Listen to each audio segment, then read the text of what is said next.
In today's occasion, presented ladies and gentlemen, take my honor and respect.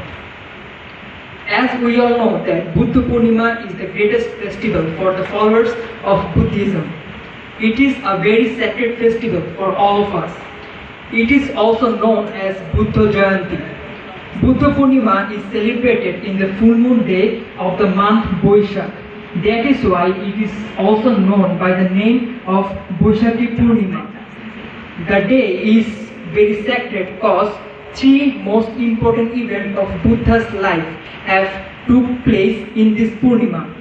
First of all, it comes about his birth, then the attainment of supreme enlightenment, and the Mahaparinirvana. These three most important events took place on the same day. That is why it is also called Thrice Blessed Festival.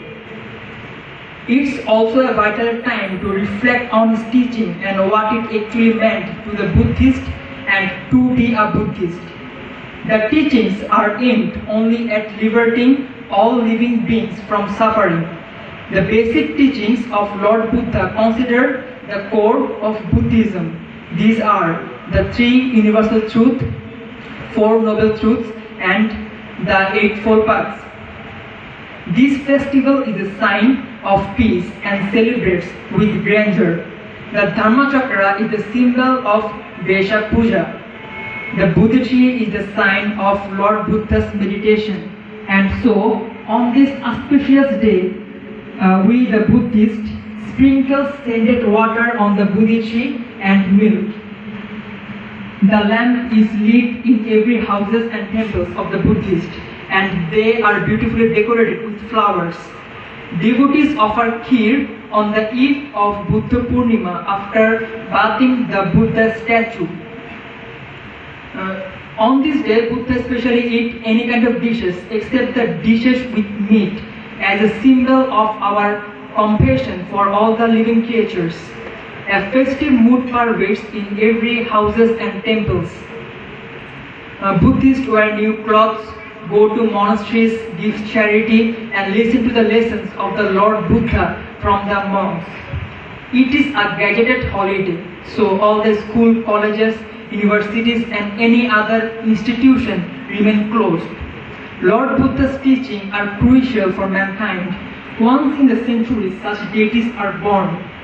Lord Buddha is surely one of them. His birth is for a special purpose. He discovered the meaning of existence, preached word for life of compassion, love for all, non-violation, and to lead us to the path of Nibbana, which is the highest bliss.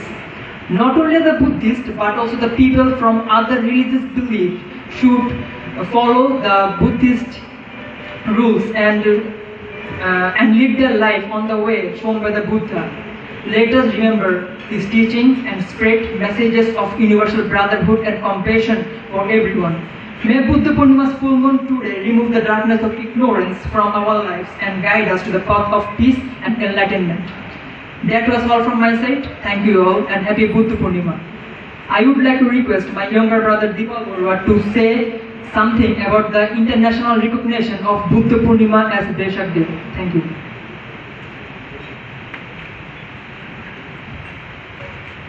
Thank you, my dear little brother, for giving me the floor. Honorable Bhikkhu Sangha and respected ladies and gentlemen, I am presenting a speech on the history of recognition of Vaishak Day. Sri Lanka, which is one of the first countries to adopt Buddhism as one of its religion, the full moon of May has been a day of spiritual significance for the Sri Lankas for more than 2000 years. In this very auspicious day, we can find hundreds of installations of different kinds displaying the story of Buddha through art. These traditions are mainly dependent on two themes.